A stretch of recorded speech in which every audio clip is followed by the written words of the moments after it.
Welcome to the Love Pod, where inspiration, vision, and real connection come alive. Wherever you are, you belong here. Welcome to the Love Pod, everyone. I am your host, Nathaniel. I'm so pleased today to welcome a special guest, Jesse Johnson, who's joining us from Oregon. And Jesse, you have such an interesting bio. Like of all our guests, it's everyone is such a unique, has a unique mission and unique voice. But you, not only are you an author, you deal with equine-partnered, coach-committed therapy, and you really have a just for meeting you too, you have just this wonderful energy, but you really help us to look beyond the conventional relationships. And we were talking before the show, I've been around a little bit of horses. My sister grew up around a lot of horses. And knowing that really important relationship that humankind has developed and fostered with horses over time, I think is a really beautiful conversation this day and age of, all these emergent technologies that have maybe taken us a little bit more aware from our nature and from nature itself. You're also published author of Transcendents, which came out in fall of 2024. So I'd like to just do a deep dive with you, have a organic conversation, and welcome you to the show. Why don't you let us know more about yourself and why do you do what you do? Thanks, Nathaniel. And it's as we were talking earlier before starting, it's an honor to be part of something that uh, I know very little about in substance, but really resonate with in terms of what you're about and your values and your mission. And it's fun to dive into an experiment where we're getting to know each other on this level. So I love that invitation. Yeah, I think like most people, am trying to figure out what I'm about every day. Great. It's That's part. great. It's part of the, I'm almost 50 now, and I feel like at some point there's something to be gained by all this time on Earth. Hmm. And I, as a lot of my friends have said, I've found my 40s to be in many ways the most satisfying decade. And part of that has been just the integration opportunities for the ego. And I can Hmm. talk more about what I mean by that, but just like, not caring too much, as I may have in my teens and 20s for sure. Not being guided by, external forces and things that are really conflicting with who I am. And to ground that in the equine work, like many people listening and maybe you as well, I grew up with a few chances to experience horses, and mainly that was in like a riding kind of guest ranch type of setting. And like a lot of people say, there was just something about their energy and their presence that Hmm.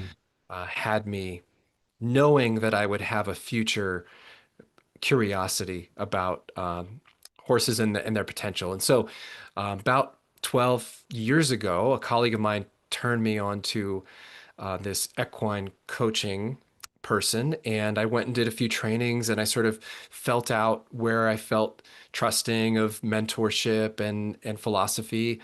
And eventually, I invested in a certification with Linda Kohanoff, who's one of the more known authors and instructors in the world. And I just really resonated with her approach. Um, and yeah, through that experience, I think what I'd love to talk about with you more today, I could certainly talk a lot about the horses. The horses have become more or less a wonderful, humbling vessel through which I can start to reevaluate my place in the world. And even if I take it a step further and we talk about writing and philosophy and, some of why the LHV pod exists, I'm sure, is this pursuit to understand what humankind's potential is Hmm. if we can survive past what seems to be like an approaching, cliff or peak, however you want to conceptualize it, for like conquest based living. Hmm. And I think we're on the verge of something incredibly exciting. The possible other timelines are incredibly horrific, and we want to, I think, like be with all of that. And where I try to place my focus, and thanks to other beings like horses and animals and plants, I feel like I'm really trying to ground in the visioning of what's possible, even though it's very easy to find anything around us that will tell us that, there is a doom story happening and coming, and that's very easy, but it's also very lazy. Hmm. And Hmm. I'm judging myself here, not other folks. I found myself around the time when I was working with horses and started to write my book. I was going into this very easy sort of collapse, I would call it, in a therapeutic sense. Talk about the nervous system sort of going into a defeat, kind of like fight flight collapse. Hmm. And so, you know, it's a very easy role to take in the world to say, well, we're all, you know, we're all doomed and it's over. And so let's just sort of like be in the impossibility of it all. And through writing my book and being humbled by the natural world, I've come through that place, and I've come to a place of really trying to celebrate um, the beauty of every day that I get to be here, even if those horrific timelines that are in front of our screens every day, all day, do come to fruition. That doesn't mean that I have to embrace um, like the doom within me in any given moment. Mm. So I don't know if that goes beyond what you're asking, but maybe that's a little intro to kind of like Yeah. what I sit with most days. I wish I would have counted how many times you said the word doom in your Yeah, comments there. Just, it's it's everywhere. interesting. It's I think you're everywhere. in the right place, man, because I am an eternal optimist. Mm, And that's coming from someone who also has a history of being very hard on myself. I think a lot of people who have feel this call to create a world where we are living in harmony, are living in an abundant state mm, within one another, in community with one another, and in communion with nature, and recognizing our interconnection. So my background is indigenous wellness, and it was really it was really divine consciousness that guided me to that study. I would have never like mapped that out for myself, but I've had a number of experiences that I would say are part of an ongoing awakening. And I do wholeheartedly believe that our species is actually awakening. I hear a lot of people asking some of these, you mentioned philosophy, like these Eastern mystical questions that are very simple questions, but the only way to fully grasp an understanding or an inner knowing of the truth of them is to have a direct experience of them. So yeah. questions like, who am I?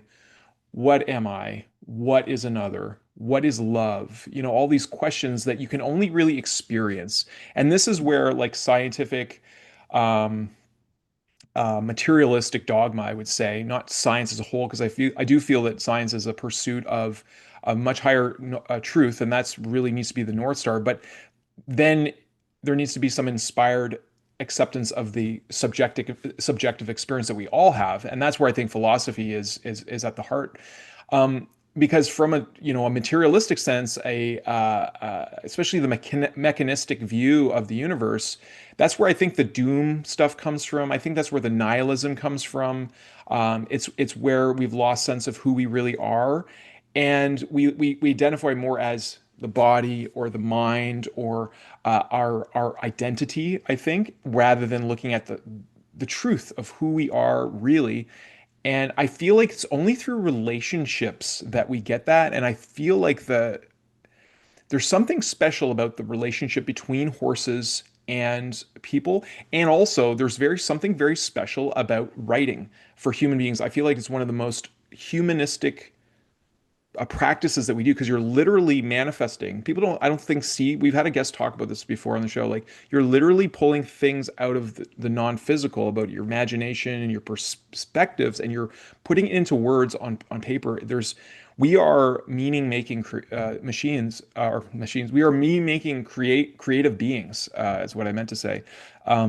And so I love that you've synthesized these and help people to reconnect maybe with those subtler awarenesses of relationships with others and with ourselves. Mm. Yeah, I am in the right place, Nathaniel.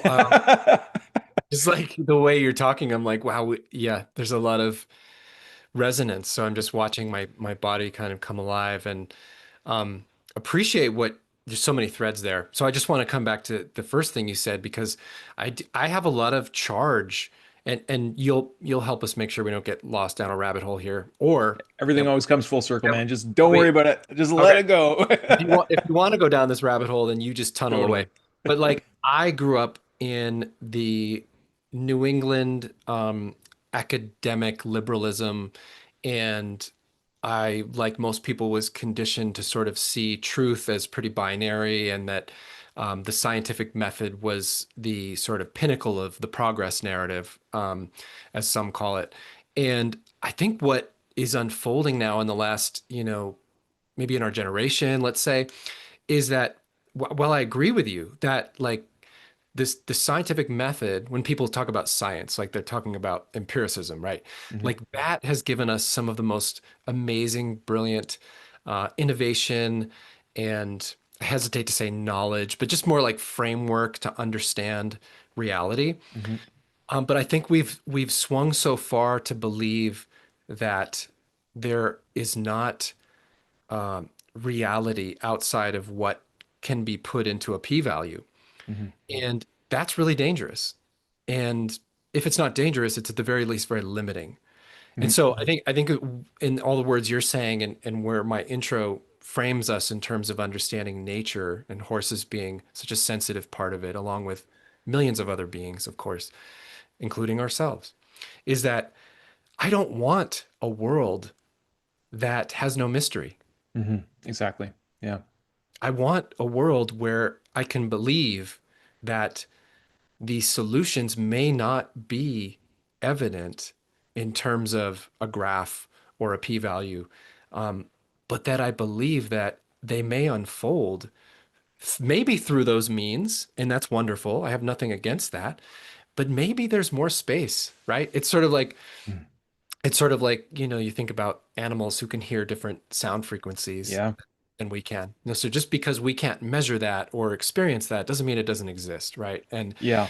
And horses, for instance, to bring that thread back in, you know, um, the scientific folks have started to measure the electromagnetism of their hearts and the function of their hearts as they have with humans too.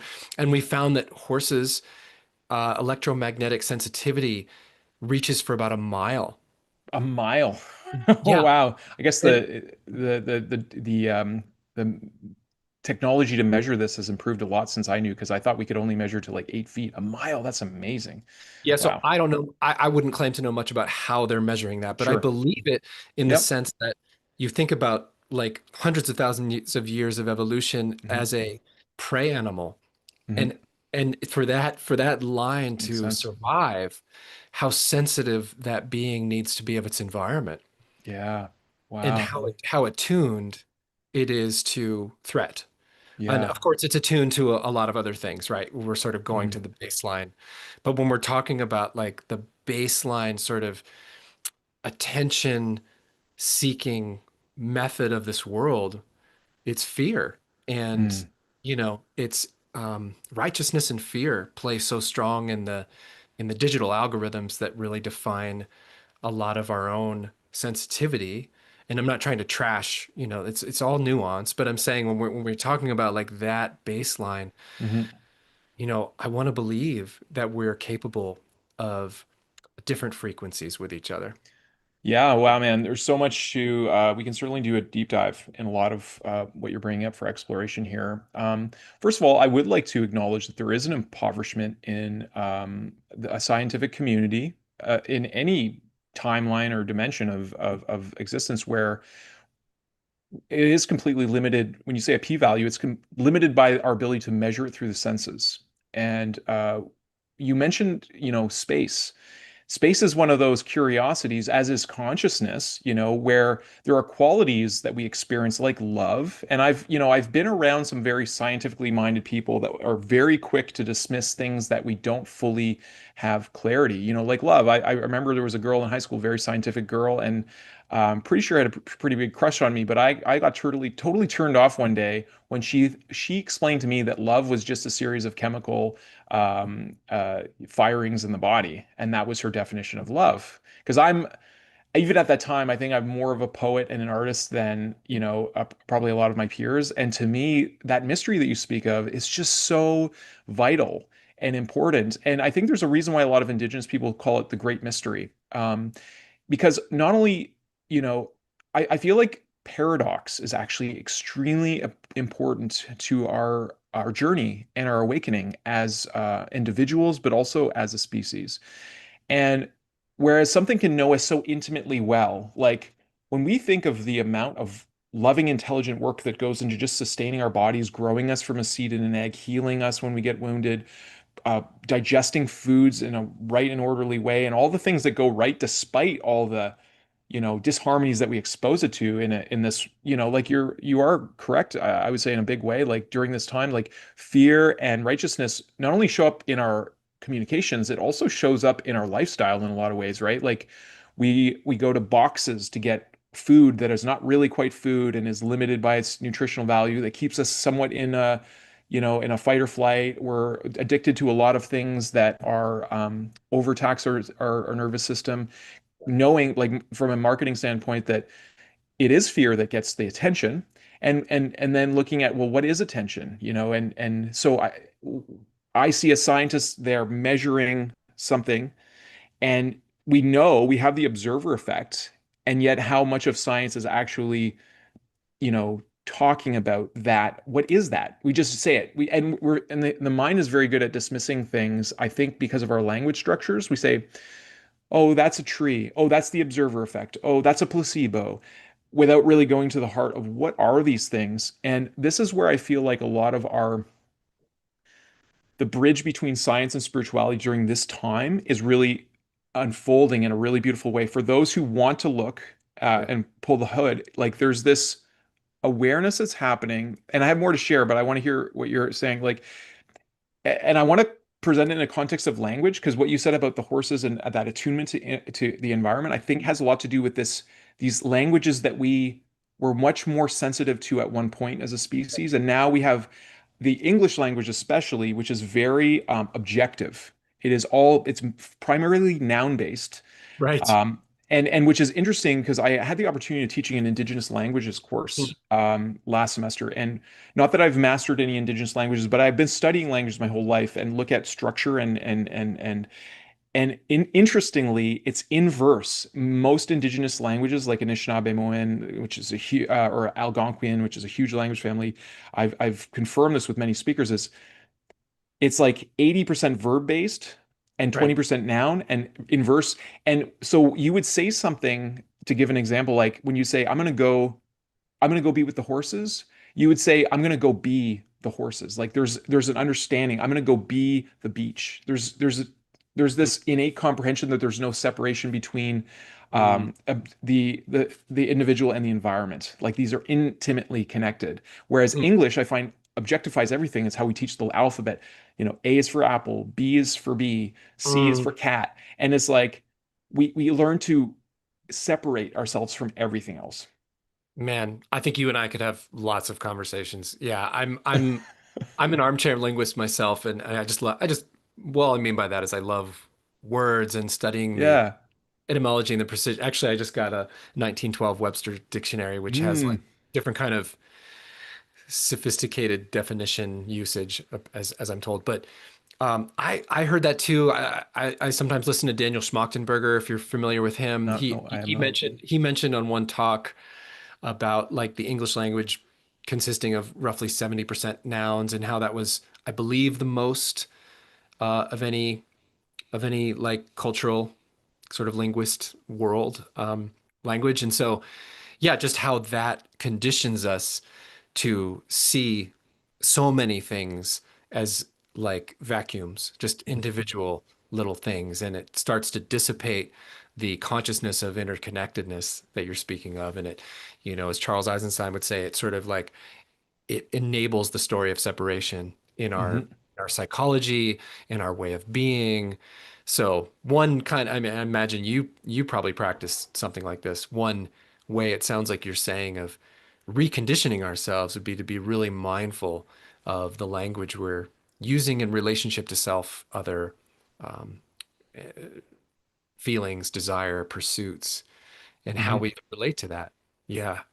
Yeah, Yeah. it's funny. I call out a lot of aphorisms. I will consciously respond to and cause people to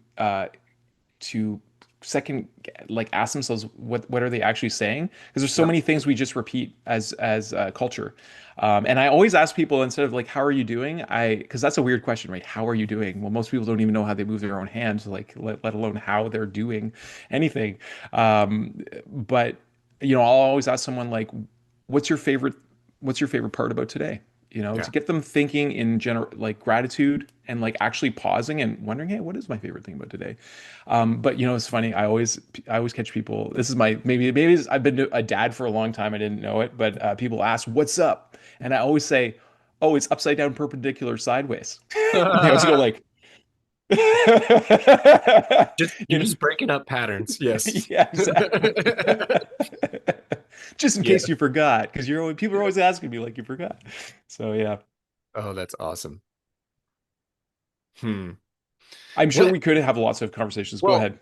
so I just want to stamp that beautiful bit you shared about by just saying I too share maybe I wouldn't claim to have any sort of knowledge, but I think actually what I'm here to do in a way is to help people remember their sensitivity and Mm, to kind of like try to see if we can hang in there, bringing the best of our resources through whatever it is we're going through, because I really do believe that our capabilities are like about to be in a different dimensional capacity. And I don't mean dimensional like we're gonna transport, I mean maybe that'll happen, but I don't necessarily mean that. Just more like I think we're about to really hit a different way of being with each other on a yeah. more collective consciousness sense. And I don't know how, and I think there's such a conditioning in, especially in the male North American world, is like, at least for me, I learned that I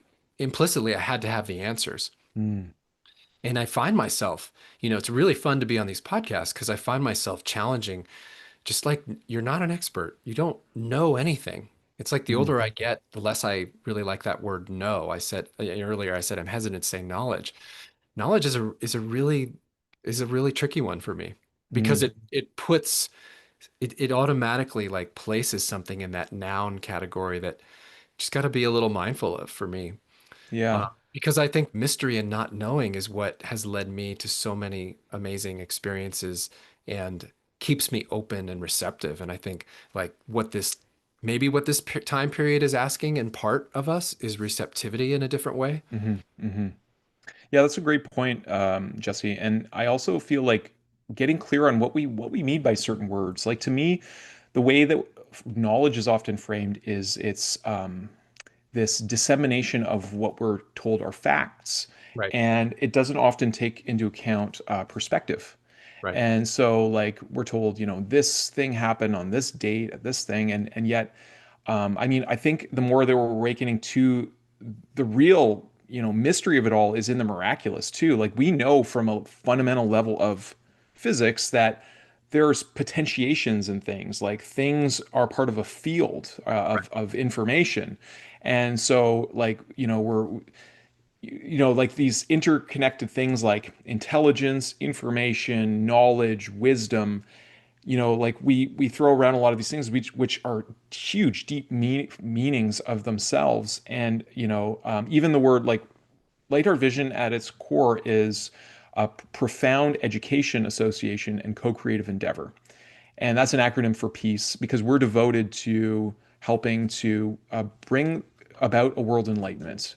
Our definition of that is, or our acronym for it is home, heaven on Mother Earth. And I believe that heaven is a state of consciousness where we are all very aware of our interconnectedness and we are consistently and undeviatingly in a state of unconditional love. And when I say unconditional love, I mean the power of it, like the creative power that inspires writers, that inspires all relationships. It's what babies need in order to live and thrive and grow. I feel like it's at the heart of all of us. It's rootedness in who we are. And so back to the knowledge piece, I feel like to me, knowledge is when I know something so intrinsically and embodied that this is a truth that I know, not because I read it in a book, but because it's a direct experience that I've had through wisdom. It's brought me to like embody knowledge. And I totally relate to what you're saying too, because I've had experiences like fasting on the land, where I was totally embodied by a transcendent level of loving intelligence that I can barely articulate in words. And so, but I feel like I just got a little bit of a taste of the power of the infinite energy all inside and all around us. And it was so profound that I felt like my body was going to dissolve. But it gave me some knowledge that love is real. Because I feel like we're also living in this weird juxtaposition where there's a whole generation of people who question that love is even real because they think of what love is it's this Hollywoodized romantic thing that you can either, that can be taken away from you. So I feel like that to me is knowledge. But you probably have a different definition of it, I would imagine. Wow. I don't know that I, yeah, would try to define it. I really resonate with the like embodied, valuing the embodied resource of knowing. And that's something when we started with this whole sort of like critique on science is like we have to be careful not to lose the ability to be embodied. Mhm. And some truths, so to speak, however you relate to that word, are, they're just not yet ready to be quantified. That doesn't mean they don't exist, and they may never be. And that's probably, I'm guessing in your background, you put a lot of thoughtfulness into things like heritage skills and heritage wisdom.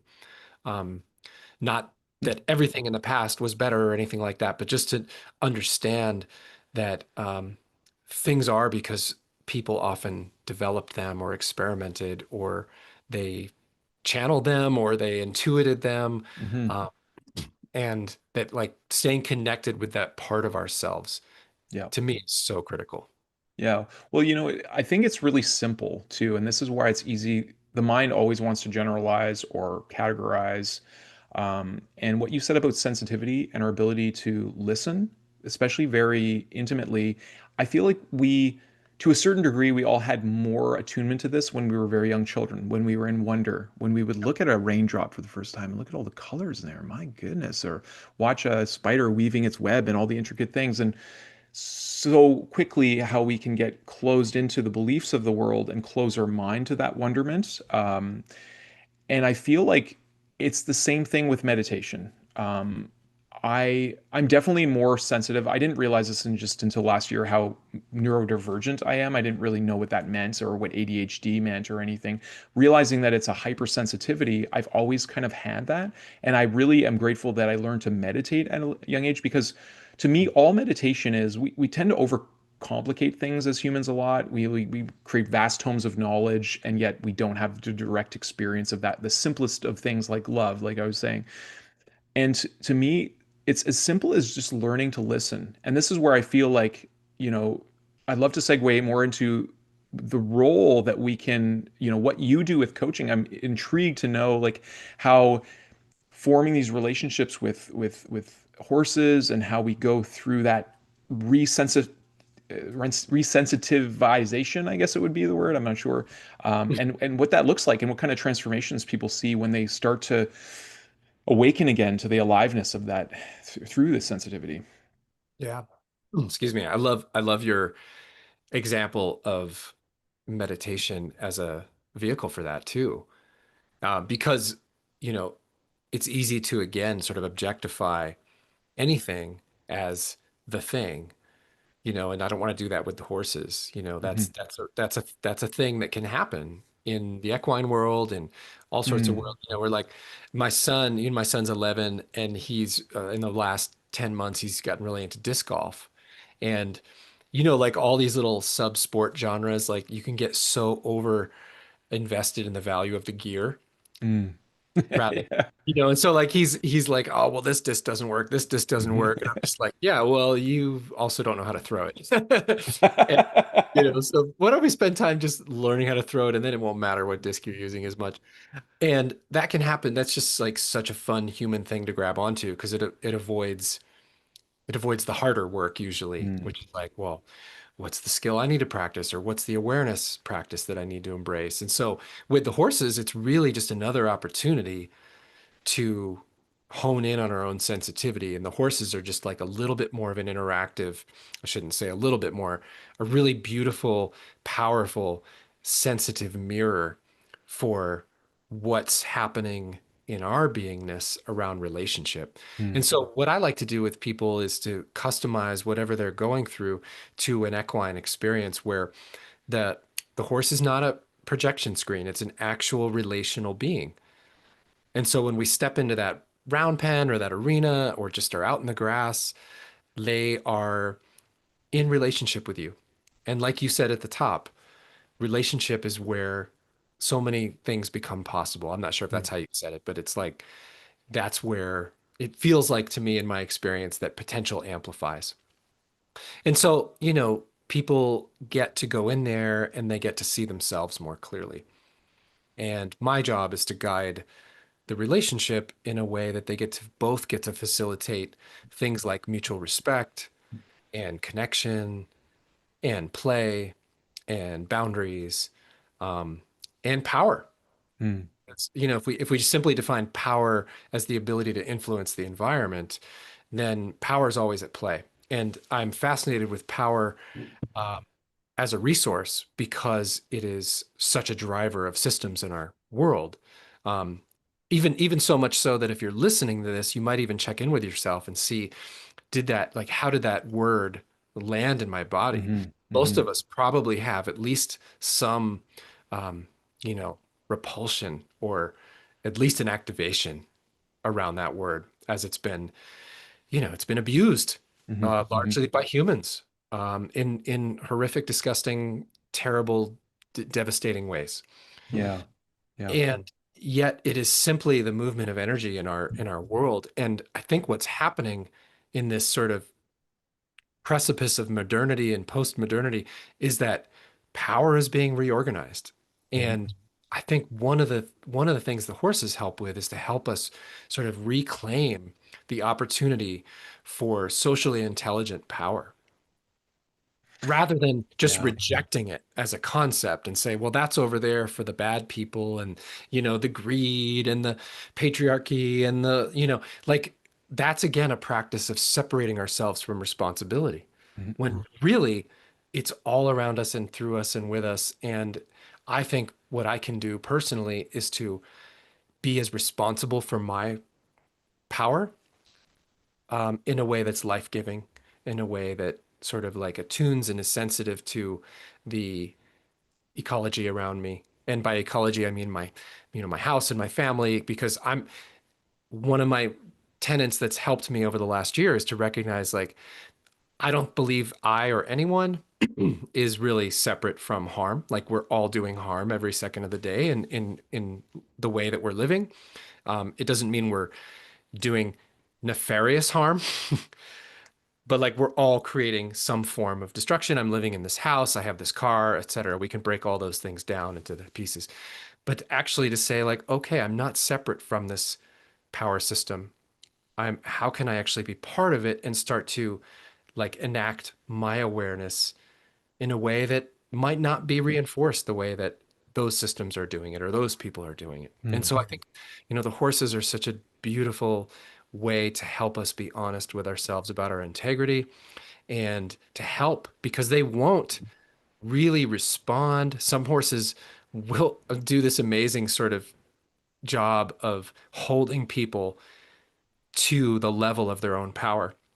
In other words, and it's interesting, like listen to the kind of language I use because people can put their stories on it. They can say, "Oh, that horse is stubborn," or "That horse doesn't like Mm-hmm. me." Or that Mm-hmm. it's a projection screen thing, right? Mm. And what we can do is say, "Well, let's come back to you, right? What's going on for you?" And oftentimes, the horse is looking for someone who's simply like congruent with their wants and desires. Mm. And Mm. and they, unlike humans, they won't sort of enter a space of caretaking or codependence as easily as we do. And sometimes like we use that sophistication really skillfully. Mm-hmm. So like I'm not saying like the horse would, necessarily give you the most fulfilling relationship of your life in that way, but if you want to examine yourself and your integrity, they're really good at just being like, no, I don't buy it. Yeah. come make a bid for connection when you mean it, you know?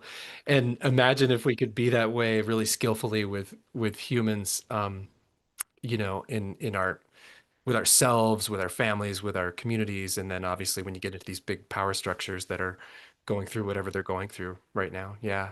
I just imagine what that could be. I there's so much here, man. Like I feel like there's such depth and nuance to everything you're saying. It reminds me a lot of too of my parenting journey, Mm, and how children are so sensitive, but there's a lot of projection we do with children, right? Like, they don't get it, they don't understand. Like I can just speak this way, they're just a baby. And right. yet I feel like if they had the ability to articulate their inner consciousness to us from a very young age, like if we were psychically attuned enough to hear them, we would know that that's very much not true. And I think it's the same thing with horses. Like if you will listen to them, they are communicating to us all the time. Same with our children. So I really appreciate all of what you said, and your perspective is really deep. I can tell like there's volumes of contemplation and consideration of those subtleties of relationships.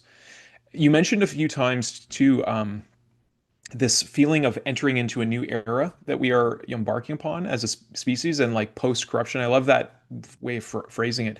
It speaks to my heart because I've always looked at the subtle ways we interact with Mother Earth as very much impositional. That's my acronym for evil, is every vice imposed on life. And that can be very gross, like you said, like genocides and atrocities and all these things, but it can also be very subtle, right? Like calling someone an idiot, or, self-criticism is an imposition.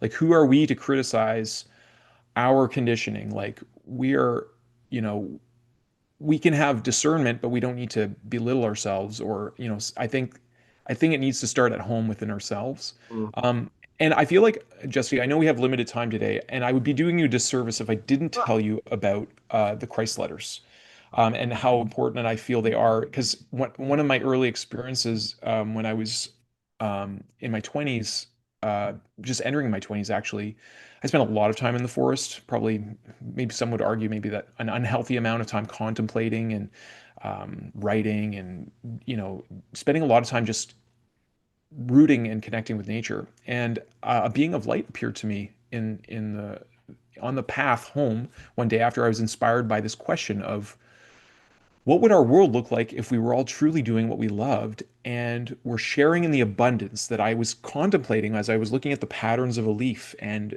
like a seed turning into a tree. And just this idea, like, who's counted the leaves on one tree? And yet we talk about poverty and we don't have enough. And I'm looking around this forest, I'm like, there's so much here. If we just were accessing it in a way that was harmonious, we wouldn't have these imbalances in our systems. It's systems issues. Anyways, after that, a being of pure light appeared to me, and it sparked a whole different trajectory of my life, because I realized that there's this whole other transcendent level of consciousness that is possible. Not and I so there was a clear like I could see, like, wow, what is it like being a being of pure light? And yet the feeling I got from the being was just pure unconditional brotherly love. And I knew it was Christ. And I'm not a religious person. I grew up actually as a Catholic reject. Mhm. But I knew like this, and it took me almost 2 decades to really start talking about it publicly. But I realized, having a young daughter now, I I I would be doing a disservice to not share about these, especially about the Christ letters, because in them he shares how all the misinterpretations and dogma that was put on his persona, uh, why they came about, but what he actually experienced in the desert was a quantum ex experiential understanding, and you know being shown the reality of love, clearly evident everywhere, and how we are Mm. composed of these vibrating particles, that our mind affects the molecular structure of life. And why I'm sharing all this with you is, he is calling forth, and all of the masters, I believe, old souls are coming into the planet. I feel, whatever your worldview is, even if Yep. it's a scientific one, there is a consciousness energy that's raising on our planet. And I mean, you can attribute it to, like, okay, we have the internet, we're just smarter now, we're connected.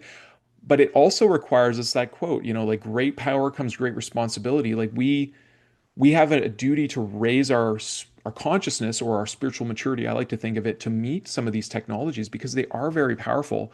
And it is through, I truly believe, that sensitivity to realizing it's not just us on this planet. Like we have all these beautiful beings. Like horses are a great example. We had a woman, Paula Carnell. She just did our 100th show on Sunday. She's all about spiritual beekeeping and how the bees communicate with her, and they share with her all kinds of information, and how they're a multidimensional being.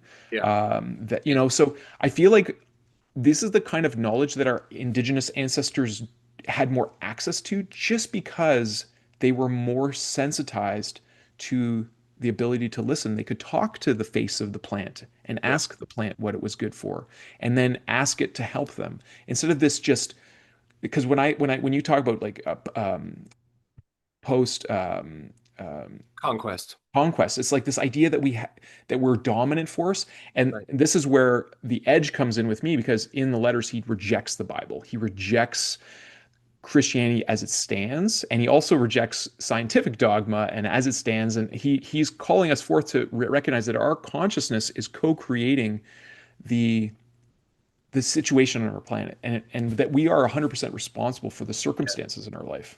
Yes. Love it.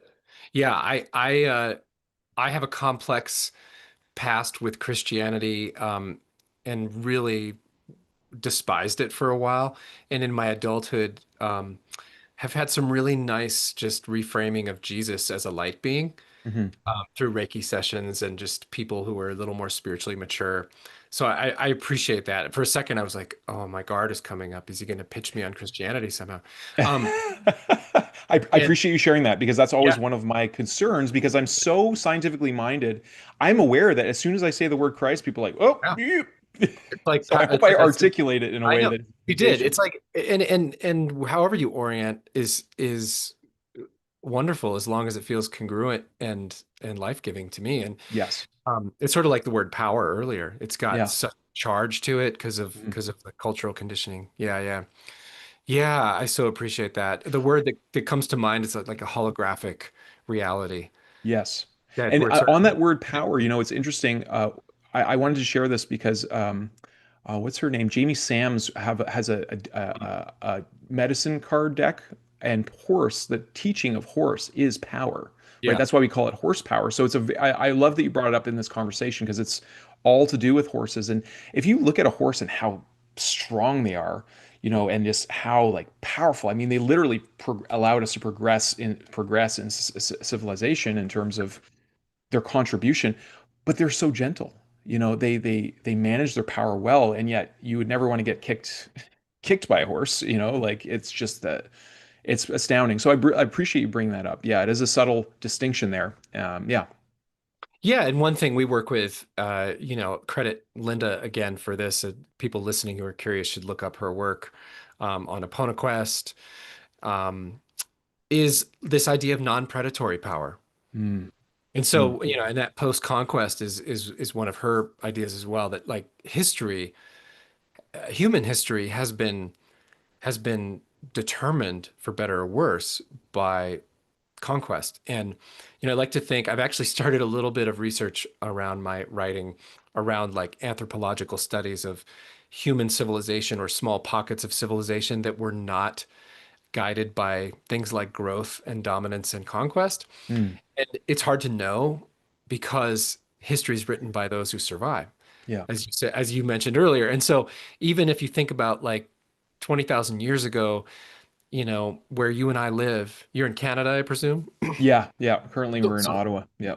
okay, in Ottawa. So a lot of like open space and terrain and probably all forms of, different societies and civilizations. Mhm. And you can imagine if there were like 10 groups in that area 20,000 years ago, like nine of them could have been based upon intuitively or otherwise, like the Dunbar number. They could have been like, hey, we have a reverence for the destructive impact of things like expansion and extraction. So we're going to be really mindful about our size, and we're going to like really seed the land well and take the land and hunt really mindfully. And like there could have been 9 out of 10 groups that organize themselves around those principles. Mhm. All it would take is one warring group to Mm-hmm. just kill them all. And then that's gone moving Mm-hmm. forward. Mm-hmm. And so, over time, humanity has selected itself for war. And what happens in the modern era is that it just becomes a presumed part of our nature. People say, well, that's just human nature. I really push back against that Mm-hmm. because while that may have been what has dominated, it is not the totality of our nature. I think we are Yeah. capable of living in other states, other generative states besides war and Yeah. conquest. And I get why it's all happened. I'm examining my role in it. Like I have all that same conditioning. So again, I'm not saying that I'm better. It is just a really important Mm. aspect of the human, I would say, condition, not so much nature. Um, though of course, like we do have that predatory hardwiring, um, to examine what is the warring part of myself, what is the conquest part of myself that I can address and work on, and perhaps guide into like a little bit more of a constructive element of society, because I think it can. And even horses have a predatory element to their leadership. And it's sort of a last resort thing. But if a mountain lion in the middle of the night wanders up upon a wild horse herd, usually the stallion will be playing the role of sentinel and watching, Linda would call it sentinel, where you're like just protecting everyone Mm-hmm. else, like they're Mm-hmm. sleeping. And they'll stamp out a mountain lion if they need to. Yeah. And they won't look to kill, but like they will look to protect. And that's a predatory response if they need it. So it's interesting. We don't refer to them as prey animals. We refer to them as non-predatory Mm. Mm. herbivores. Yeah. And, Interesting. but like I think it's actually helpful to reclaim a healthy predator. Mm. Another one of those probably activating words. I Yeah. think that's where Yeah. we're going. All this shadow predatory stuff in the world that's happening is illuminating like how sort of sideways it's gone. Yeah.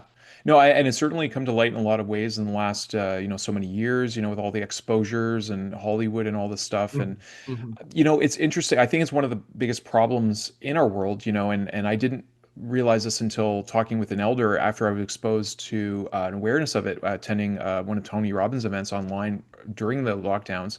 And it was Operation Underground Railroad. And basically, his name is escaping me. They had a film that came out. Is it Tom? Anyways, about human trafficking and the challenges. And we have this long history of slavery, and again, it comes down to, I think a lot of it is beliefs. And to bring light of it, how I do believe that we can transcend this patterning, so to speak. And the way to do it is actually recognizing that it it's only the ego that thinks it's separate that causes a lot of these things from a place of self serving will. Um, and that was actually the first question that Yeshua, known as Jesus, asked after his illumination in the desert, according to him in the letters, was that, well, if love is the foundation of reality, why is there so much sickness and poverty in my community? That's what he wanted to, his choice to become baptized was he wanted to just set his path right and say, I'm arguing with people. I'm not using my gifts. Really, I'm not really contributing. I want to make a change.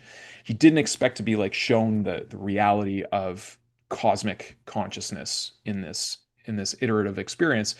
And that to me says a lot because it's kind of a double-edged sword, I would say, Jesse, because you mentioned early in the show about self-responsibility, because that's what it requires that all of us take.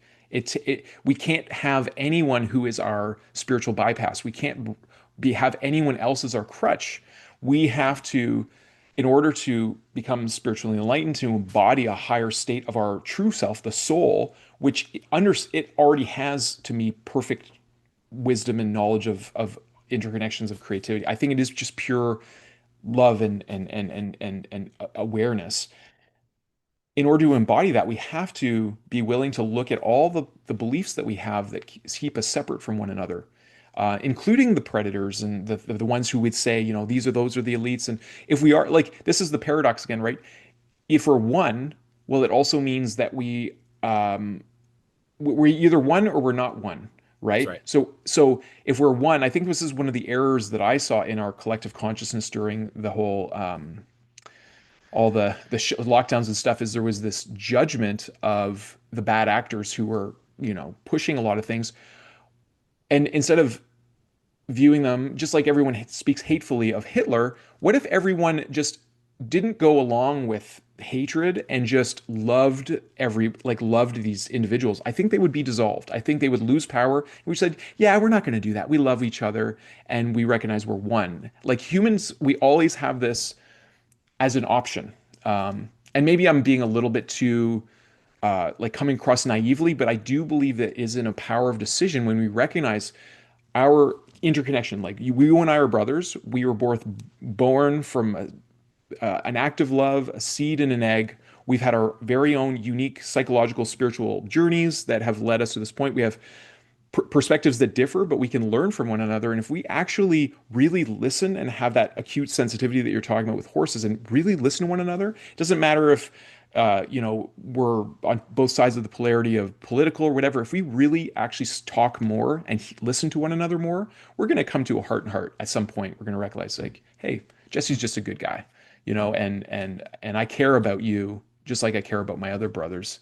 I don't know, maybe that was a little too lovey-dovey, but I do believe. Yeah, I have a similar fear. I have a similar fear of appearing naive, and I appreciate you naming that. I mean, I want to make sure I touch on a couple of things that are really big here. Excuse me. One is in your comment about humanizing each other, I'll say. You're speaking to like acquiring and practicing different goals in relationship. And I think Mm, what you didn't say there is this presumption that we all sort of feel that the most of us are sort of locked or sucked into these dialogues that are based on sort of a binary reality. Like I'm going to try to persuade you and you're going to try to persuade me of some reality, even if it's not like super aggressive or overt. That's often where I find myself. I'm like, wait a minute, mm, I don't need to be convinced of anything. I yeah. actually, I actually don't want to sort of encroach upon you, right? Mm, So what's underneath that habituated way of being with each other are probably a lot of things, many of which I'm very curious about, and I wouldn't claim to know. But I think one of them is, what if, um, what if the goal of any human interaction was to find like moral commonality? mm. That's great. Instead of, narrative differences or whatever we're going to call it, right? But just like, what if we actually went into it being like, I want to find how you and I are similar beneath all the story and the rhetoric and the opinion and all that ego-based stuff, like you're saying. What is it like? What's in our universal experience as a being in three-dimensional density, a mammal, like, and often I think people will find that there is moral commonality, more than there isn't. And all the devices, and we're not blaming, but all the mechanisms we have in our culture are optimizing for avoiding that commonality. And I don't even think it's all like nefarious. I think it's just some of it's just economic, right? Mhm, mhm, And it's just appealing to the lower brainstem in a way.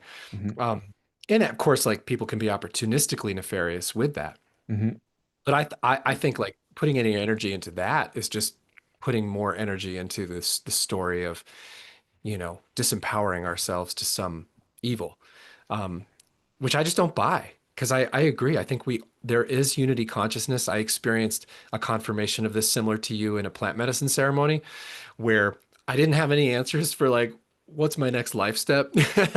But it was more like, hey, I'm going to show you that abundance and love is 100% what this reality is made of. mhm, And you do with that what you can in your three-dimensional density. But I came away with that feeling like, yeah, I couldn't prove it to you, but I have 100% conviction that we live in an abundantly loving universe. And that even conflicts with a lot of the conditioning in the human sort of relationship.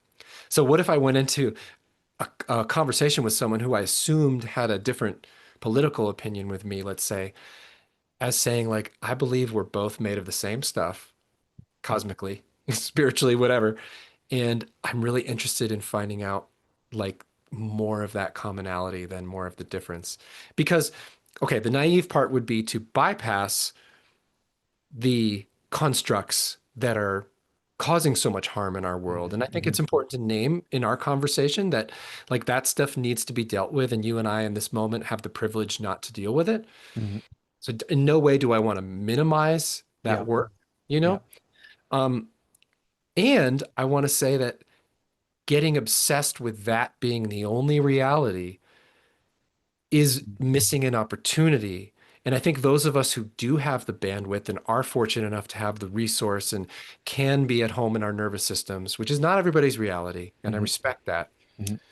But those of us who can have the bandwidth to actually maybe kind of hold some of this consciousness until there's enough like relative security in the field that it starts to be more of the consensus experience. Mm. That's my naive wish. It's powerful, man, and you're an excellent communicator. And I see how you see like multiple dimensions of perception and include a lot of other people's perceptions too. I can tell from the coaching work that you've done and working with horses that you have a multiplicity of views that you can look at things for, and I think that's a real gift. I would love to invite you into our Lightheart Vision community to continue this dialogue and include other people in the community. We are on School, and what I love about School is that there's no ads. It's just genuine connection and interactions with people. And I feel like these kind of conversations need to be had. And I would just add one thing that I do believe that the power of holding higher visions, especially when we do it collectively, is important. Because if the observer effect is real and our consciousness affects what we're looking at, well, where we're putting our attention is important. So I agree, we can't just turn a blind eye to a lot of the things that are going on. We can have an awareness, but we also don't want to put hyper focus and polarity and fear in those things. And by focusing on a higher vision collectively, it's like knowing that love really does have a power to heal. That unity consciousness that you talk about, it actually, I mean, we saw it happening when we were all, forced into our homes, and we saw dolphins returning to Venetia, and and like we saw Mother Earth healing herself like almost right away. And I feel like that's not, we don't talk a lot about that, of how like fast healing can occur when we just stop the like the attack on the nervous system of our collective consciousness. Salt. Yeah. It's a nonstop assault, like you said, food systems, big ag, biomedicine, war. It's an assault on all living things on the planet. And assault is intense. It kind of makes it feel like, well, we're trying to destroy ourselves, which I don't think we are. No. But it's like that's the byproduct of the organizing principles that we've sort of taken on globally versus maybe where we could have gone if we didn't slaughter those, really wise, I would think, civilizations earlier on. But here's our next chance. Yes, it is. And I do believe that everything we truly need is within all of us, because all those qualities, and this is that power is like we have decisions to make every day. Like, are we planting seeds of love and kindness with one another, and a listening ear, using our deeper wisdom to practice that, or are we imposing the projectors onto everything around us, and just seeing things as something to be taken, and not to be revered and cherished. And so there's a huge amount of depth. I know you and I can have several conversations. You're always welcome back on the show, Jesse. I know you have to get off in the next few minutes. Tell our listeners where they can find you, Oh, and yeah, how's the best way to connect with you? thank you. Yeah. Well, if you're interested in reading about some of my writing, it's on Substack, Jesse K. Johnson. Gosh, I forget my own title. It's about living and dying and sort of the power potential of human consciousness. That's not exactly it, but something like that. And then I did publish this speculative sci-fi book, which is the first in a series that was inspired by my sort of like becoming a new dad and then feeling this sense of collapse in the world that Mm, like, we're just done. And I wanted to come through that with a different story. So mm, Transcendents, ENTS, is sort of a play on the word of genealogy that examines the sort of human struggle with power and relationship in a near future mid apocalypse. So playing with some of my despair and fear, but also we'll see. I'm in progress of book 2 right now, and I'm trying to find a way through it. And what's been really cool about the writing process is the story is informed by all the things that you and I discussed today, trying to embody and be curious about the different interactions I have in the world, the different opportunities. And so you can go to jessykjohnson.com and find my book, ebook and paperback there. That's a lovely way to support. My equine coaching is at supergivers.com. I, being a little, ADHD myself, I do have a lot of drivers and interests. So I come across on these podcasts, probably not in the traditional marketing way of like, here's my one thing, but Yeah. I do feel like the linchpin underneath it all is really studying how people can come back into their power and sensitivity in really responsible, life-giving ways. So that's kind of what ties all of that together. I think it's wonderful. It's a wonderful mission, Jesse, and I appreciate the depth that you're bringing. We'll certainly include all those things in the show notes for folks as well. And yeah, if you're there's some writing community that I think you might be interested in as well on School. If you want to keep connected in that way, I'm happy to share any resources. I am also inspired, and I've been working on a Chronicles after our daughter was born. It was like the greatest miracle I've ever seen, despite some of the other things I told you.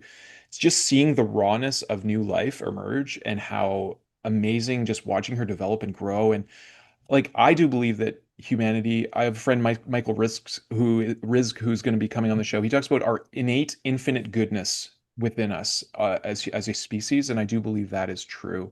And I am very, very enthusiastic about as much as we're going through a time of challenge, and I know our species is awakening, so I'm very excited for that. Um, before you go, I know I have like one more minute with you, and then we'll ask our daughter to come on. I love to ask if you had a megaphone and could talk to the whole world all at once, Jesse, and everyone could listen to you, what would you share? Oh my gosh. Talk about putting me on the spot. Wow. We're I live. mean, a lot of the stuff we spoke about today is Mhm. just being distilled into a plea to understand some really concise way of forming interconnectedness, consciousness, unity consciousness. I love the statement that what happens to anybody happens to everybody. Mm, mm, Maybe not all at the same time, right? And I think yeah. Mm, that can go in a lot of different directions, but having that consciousness, mm. so maybe that's the phrase. What happens to anybody happens to everybody. So be mindful of what you want to have Wow. happen. What a great call to compassion. Beautiful, beautiful. Well, unless there's anything else you'd like to share, I'm going to invite my daughter, Luciana, to come up and thank everyone for watching. Thank you so much for having me, folks listening. Appreciate you, Nathaniel and Julia, and all the work you're doing. And just appreciate the time to be on the show. Thank you so much, Jesse. You're awesome, man. Blessings to you and your family and to all of our listeners as well. Enjoy, have those precious moments and cherish the journey together. Have a wonderful day, everyone. For watching. Didi Rockton. Say have a great day. Have a great day. I love you. I love you. See you soon. Soon. Hey, bye. Macho. Mwah. Woo! Woo! Again, you're spin. Another.